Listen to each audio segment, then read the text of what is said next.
And remember, folks, be there. Have I said that the wrong way around? I think I have, haven't You've got to do two, or I've got to do two, one or the other. I'll start again. It's because D usually does the first bit, I so I'm know so she used to does. doing. I was just on autopilot. And remember, folks, be there, be there.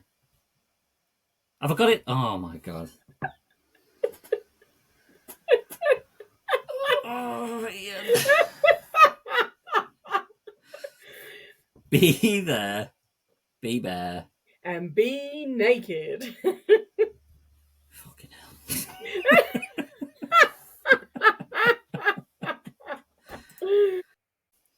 Hello and welcome to this week's episode of the Naked Coach Collective. You're here with me and B, and today we're talking about self-care. Why self-care is not selfish, and as they say on the plane, put your own mask on first. So from my perspective with this episode, I wanted to kind of shift the narrative that self-care is selfish, and explore why from my viewpoint it's about inner leadership. So you're taking charge of your own life first to be able to then show up and be the best you can possibly be for other people. But we'll start with yourself, B, because I know you've got a slightly different take on it. So, what is self care to you? And when we say that, put your own mask on first. What does that mean to you? So yeah, so I experienced this for a large part of my life, and part of believing that self care was selfish is this sort of giving part of a female, and a lot of females are like it, not everyone, that they need to do everything for everyone else. Um, and maybe it's part of our nurturing, as we call it, or the way we are. But I Mm, think also for me, if I was being truly honest, it's it's what gave me my value.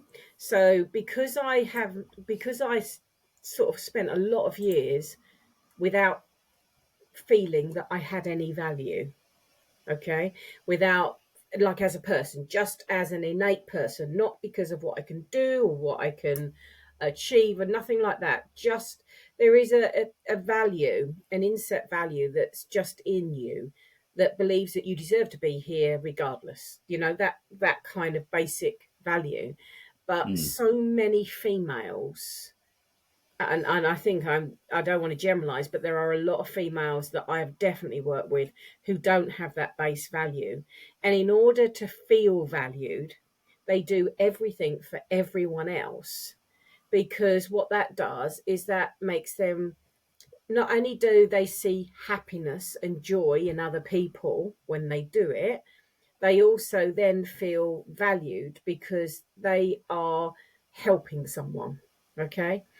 Um, and I think, I did that for a long time. I did what everybody else wanted me to do, expected me to do, needed me to do, because that made me feel, it made me feel of value.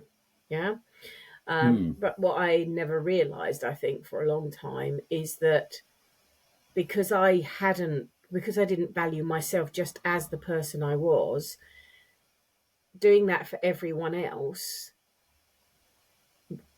as I continued to do it and do it and do it and do it, I got, I don't want to say moany, but I got less enjoyment out of it. I got more tired. I moaned about doing it. Um, I, um, I don't know what the word is. And basically, what I was doing was draining my energies by giving everyone else my energies, but doing absolutely nothing for myself to restore those energies. So mm, essentially, as we call it, pouring from an empty cup, or like you've said, putting your mask on first. It was a case of I had to hit quite low points before I realized why. But then when you realize why, you think it's just a case of doing a couple of things for yourself, but it's not that at all. For me, I had to go back to understanding and working out who I actually was and understanding that I had a value regardless of what I did or didn't do for other people. That, you know, that I was in this world and I had gifts and talents like other people, and that I wasn't valuing them or using them. And my value came purely from helping others. It's interesting that you mentioned the kind of gender role in this, where you mentioned that generally speaking, women do a lot for other people. Yeah.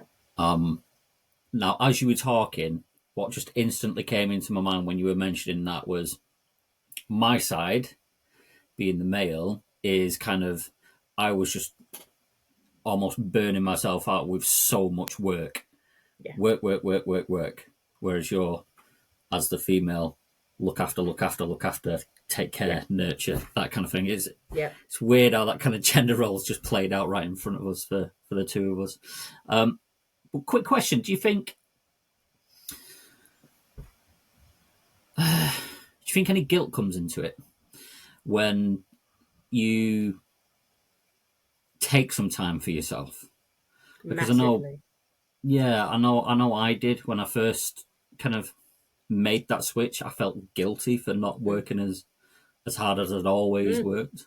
And it wasn't that I wasn't working hard; I just wasn't working as long hours during the hours I was working, I was still full on. But there was that kind of slightly guilty edge to it. Do you think that plays a role in it from your side as well? Absolutely. And actually, when you do a lot for other people and then you take some of that back and you don't do so much, they become more critical of you as well. Yeah. Well, why can't you? Well, that's not, you know, and you're like, oh my God, that makes you feel even more guilty. And it's not their fault, actually. It's what you've always done. So as soon as you change that status quo, they believe you to be so often. Like if I'd say no to something, they go, "Oh, what's the matter with you? You know, you're miserable," or you know, it's that kind of like connotation. And I think there's an element, and there is this element that we were brought up as definitely as females to not be selfish. Being selfish, doing things for yourself, was classed as selfish. You know, you had a role. Like in old society, there was a role, and like you say, it was all about caregiving for the female, and for the male, it was about providing the home and the finances. Yeah.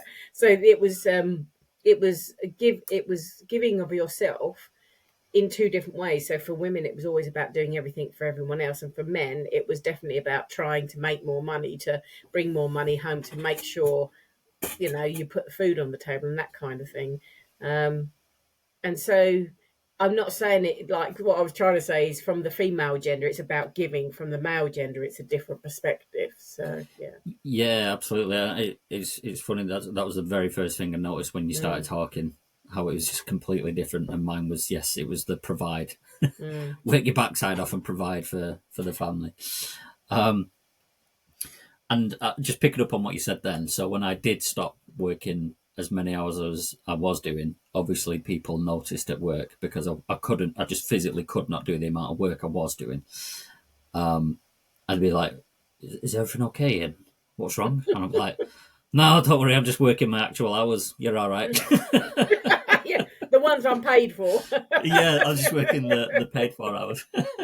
But I made a conscious decision as well to start saying no to people as well, because what I used to do is, so when I started at the company, there was only like 27 people. I was a 28th employee, and it was so fast growing, and everybody just pitched in like every little department to help and grow the company and keep things going. And something's not working over there, go sort it out, you know? Yeah. So everyone pitched in, and I kind of just carried that on despite the fact that we started getting like departments and filling them with people who know what they're doing in those departments. And I'm still helping out here, I'm still helping out there when people ask. And it got to a point where people would be like, there's like 100 people in the business.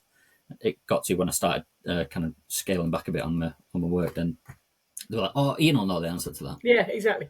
Ian will be able to help you with that." Mm, And it'd be something that's got absolutely nothing to do with the role I was doing. Don't mm, worry, Ian will be able to help you with that. And it got to the point where I was just like, "No, I can't. No, mm. no." And Yeah. funnily enough, when you start saying no, your actual workload does come down to meet what you should be doing. There's also an element, I think, for all of us that's a little bit of control. It's releasing control as well, isn't it? Mm, It's often in job elements. It's like, oh well, if I let someone else do that and then they do it wrong, I've then got to do it. Do you know what I mean? It's that kind of yeah, releasing, like, you want it but doing right. yeah, but we've Do all it got yourself. to. You always, everyone has to make mistakes to be better at something, in my opinion. So, and they're not really mistakes; they're just what does feedback, aren't they? They're just feedback on a situation. So, on that note, I think that yeah, there is. I found it quite hard to give up the control side of things when I ran my own business, particularly because I am so detail orientated, I suppose. But equally, like you, I don't know what point, and I don't know why it happens, Ian, and I don't know if it's an age thing or what. It comes very clear that there is a work life balance that needs to be had. Um, I mean, actually, I do know the point when I first realised how much I worked when I was working for somebody, and that was when when Sean had his accident and I nearly lost him overnight. And then what goes through your head is, when was the last time we actually spent any quality time together? Mm, And people say, oh well, we have holidays. Well, Sean and I have one, maybe two holidays a year. Is that quality time out of 52 weeks a year? Exactly.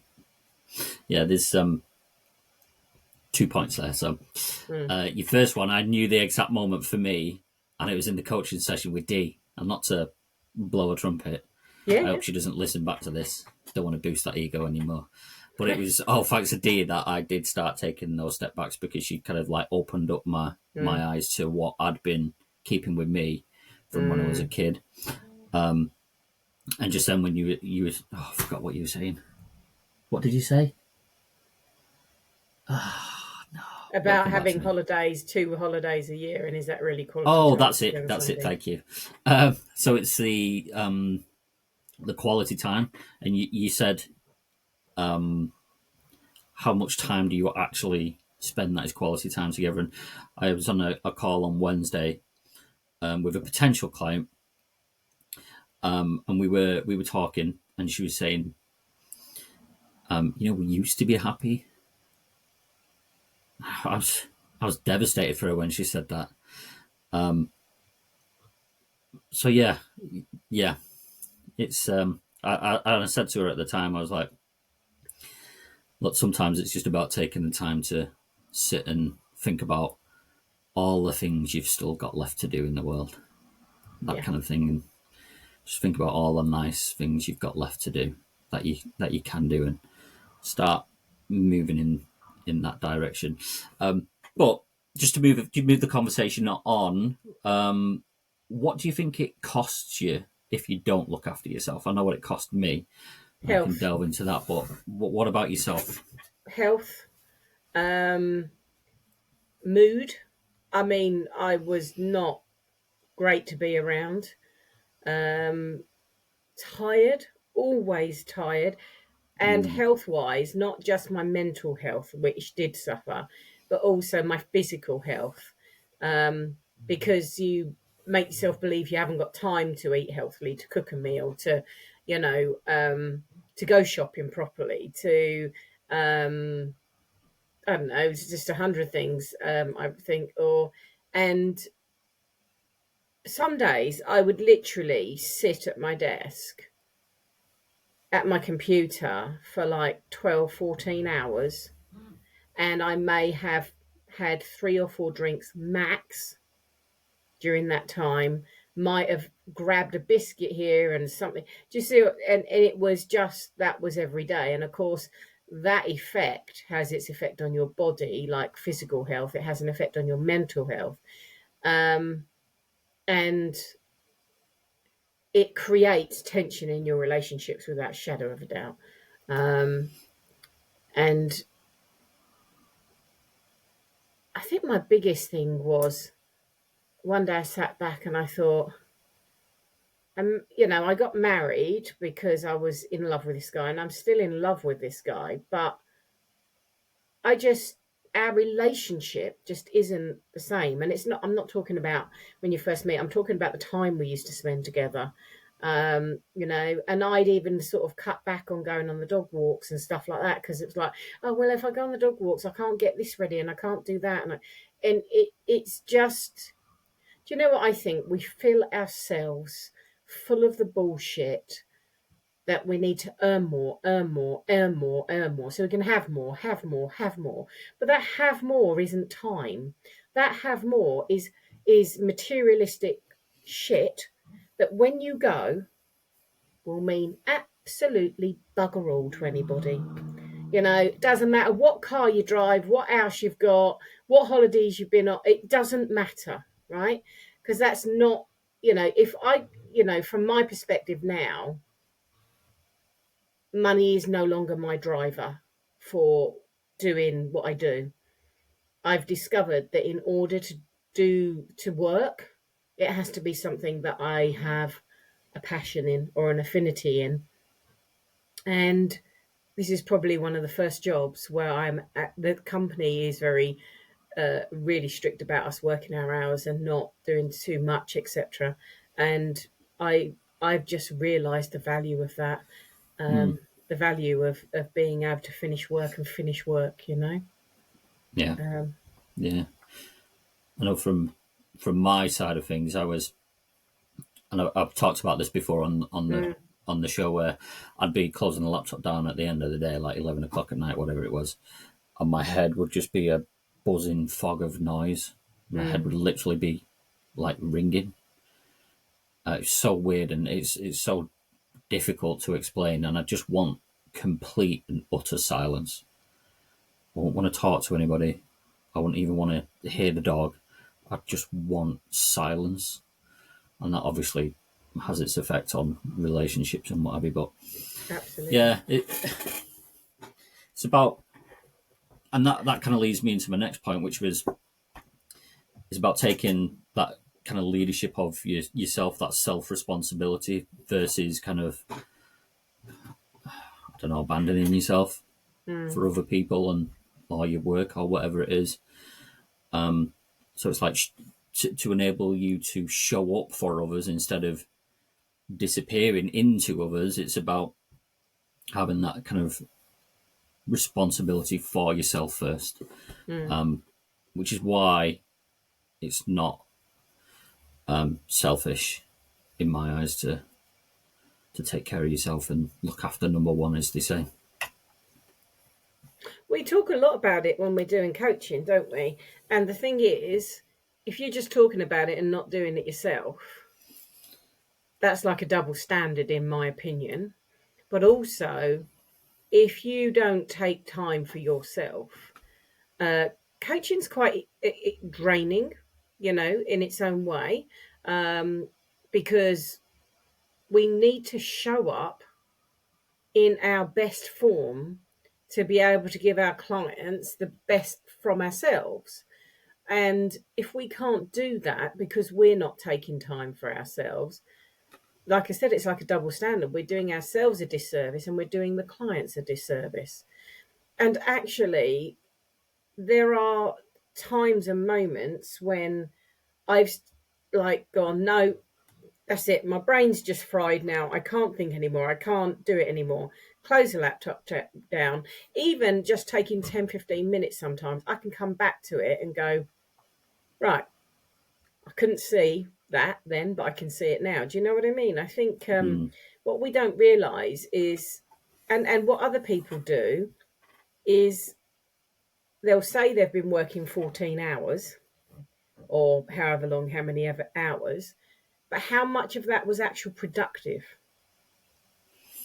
mm, There's a big difference in productive working hours. And, being able to, sometimes people will stay later to finish something that would take them, let's say, half an hour longer at the end of the day, but would only take them 15 minutes in the morning when they're fresh. Yeah. Yeah. Yeah. There's as you mentioned then, kind of like a double standard if you're not living the life that you're preaching to your clients about. And I always think to myself, well, this is kind of a check-in for myself that I say to myself, you wouldn't want your clients to run themselves into the ground. So why are would you do doing it? And I kind of say that to myself on occasion when I know and like catch myself that I'm doing a bit too much. So what are some practical tips that we can give people to help with that self-care? I mean, what are some practical tips, but also what do you do specifically? So mine was implementing some small routines because everything had to be non-overwhelming for me. So it was like implementing quiet time, really quite important for me. I noticed that I'm better when I'm quiet, whether that's meditating or whether that's just being quiet. And actually, if you are a busy person all the time, you will find doing it really freaking challenging, right? Because you're not used to doing it. Seriously, meditation, people go, I can't do that. I can't do that, because they're so used to being busy. But like I say, there's a very difference between busy and productive. They are two very different things, right? So first of all, just very small things. And I started with just 5 minute space, 5 minute space or breathing or quiet. And then I started to consider what the long-term effects would be on my body, first of all, if I didn't start eating a little bit better, doing a little bit of exercise. And we can all tell ourselves, oh, I haven't got time. I mean, I haven't got time. I hate that word so much, because one of the things I did to secure the job I now do is I did a talk on time, and time being the most valuable gift. And everybody goes, oh, no, it's not. And I'm like, you can't do anything without time.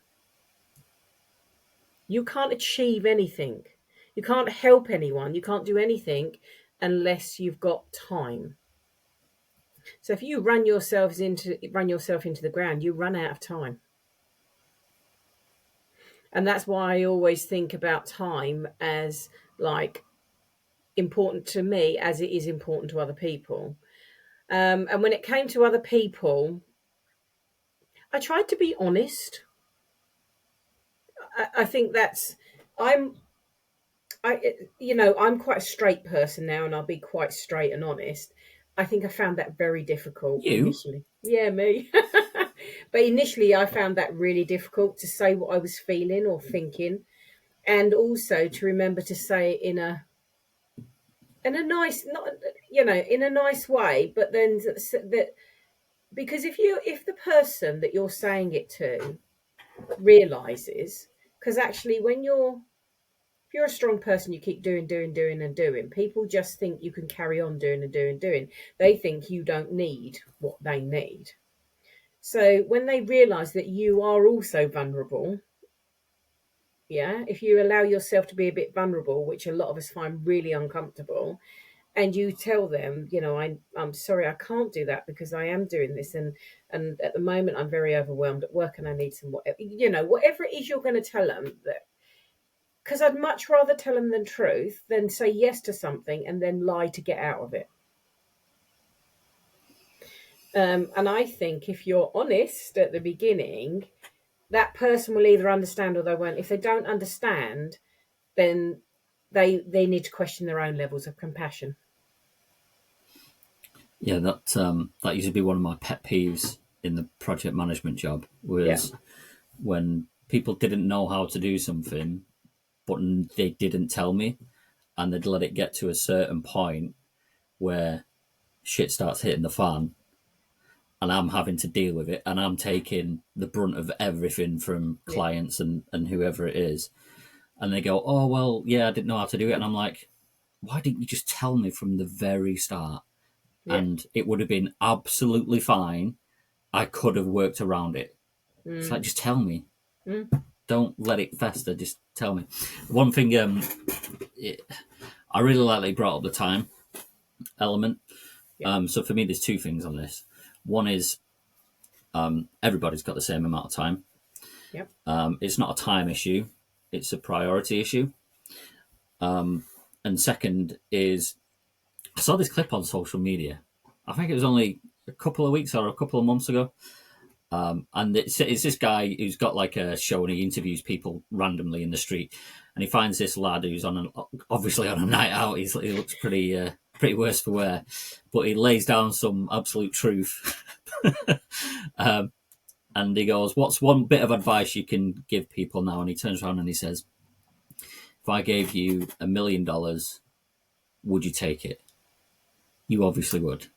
If I gave you that same $1 million and said that you'll die tomorrow, would you still take it? You obviously wouldn't. So where's the true value?" And then he just walked off, and I was like, "You little legend." Absolutely. Absolutely. Yeah. But so there's that. There's in terms of things to do from my side of things, action steps is, and we do this on every kind of coaching session, a dream building coaching session, is we go through that generating state, which is taking a deep breath in through the nose and then out through the mouth like you're breathing through a straw, and you just repeat that 3 or 4 times, and it just helps to lower your energy, get yourself to an energetic state where you're more relaxed. So there's that, and then I have to find a bit of peace in my head every single day. So as I was saying, that fog of noise in my head and my head was just ringing. Yeah. Now I'm just constantly searching for that peace. So even if it's just the like hour walk with Milo in the day, just walking around the park, that just clears the mind, clears that fog of noise. Not that it's there much anymore. Only occasionally. But yeah, I have to do something to find the peace. But a lot of it is sodding off into the mountains, because that is just the ultimate. Yeah. Get up there as you're walking up, and you get up there. It's like it just washes away. Yeah. It's And for everybody, so liberating. It's different, isn't it? Their sense of peace is different. So for some people, it's, I'll feel better if I go to the gym, or I'll feel better if I go and punch a punching bag, for an hour, whatever. Or someone's feel better. The other day, someone said to me, "Had such a rubbish day. I'm going to go to the beach after work. It wasn't warm or anything like that, and I'm just going to walk along with a bag of chips and give myself half an hour." Nice. It's everybody's peace is different, and sometimes people don't know what their peace is because they haven't investigated what their peace is. So what I would say in that respect, and it took me ages to work out exactly what worked for me, make a list of all the things you'd love to do, right? In terms of for yourself. So not for anybody else, but all the things you'd love to do or try yourself. Yeah? Start with the easiest and the smallest and work your way through them. You'll soon work out what you like and what you don't like. Because sometimes we think we'd like to do something and then we do it and we're like, oh, actually, I didn't live up to what I was going to hope it was going to be. And I think sometimes when you've just always been constantly busy, to actually quiet is really hard. And it's finding what helps you to be quiet.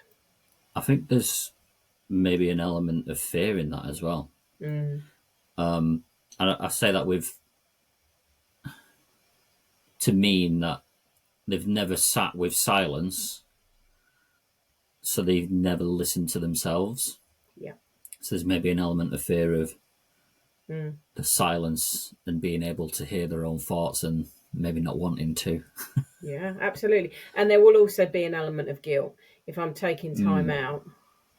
Yeah. But it's the best. It's silence is the absolute best. So there's lots of things you silence can do. really is golden for me. Yeah. Absolutely. And there's lots of things you can do. The most important thing is just start. And ask. I mean, I always ask, I'm always like saying to myself, where am I at? Where am I at? How am I feeling today? And there's so many tools out there. Do what's right for you. But this journal that I asked for Christmas, do you remember this? I told you the 3-minute positivity Yeah. journal. Fill it in morning and evening. I mean, I just love it. How do I feel right now? And it just gives me all these choices, right? And you can tick more than one. And it's just Journaling's like, great. it's a very quick, and it is 3-minute check-in with myself twice a day. And if I can't give myself 3 minutes twice a day, then what I'm saying is I'm not worth it. Mm, And you know exactly. what? If I want to be good for everyone else, I have to understand that I am worth it. Journaling for me is great. I don't do it all the time. It's No. not like a daily practice for me. But I know the benefits of it. Because everyone who does do it talks about how good the benefits of it are in doing it. There's, what is it? I think it's Rich Litvin. Obviously, Yeah. love that guy. He gets his clients to start journaling on a daily basis and have a weekly check-in.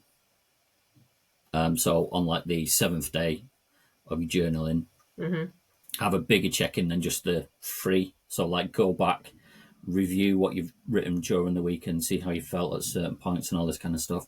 And then do the same at the end of the month. So one at the end of every week and then one at the end of the month. And then when you've gone 3 months in, you'll be able to see a massive difference from where you were to where you are, purely because you're tracking on each week and you're making slight, tiny little improvements to whatever it is your routine is or your habits or whatever, and it's slowly starting to improve and have a snowball effect on everything else. And yeah, it can be so powerful, the journaling stuff. Not It's also a that I safe do it, space but to say. It's also a safe space to say what you're feeling, right? yeah, Because sometimes we do find it really hard to say what we're feeling or thinking. So it's a safe space to write that down. And I remember one of the first things I did was the pros and cons of giving myself time. What were the pros and cons? And most of the cons were about what other people would think about me. Interesting. And like I say, which led me back to realizing that I was using it for my external validation, and I had absolutely no internal validation at all. And in order to feel valued, you have to have internal validation. So yeah. Amen. And I think that's a wrap. Absolutely. That was I'm good, that hoping we one. gave enough out there, but I think it is, like I said, it's a journey. They've got half an hour. They've got half an hour worth of stuff there. They can. That's more than enough for them.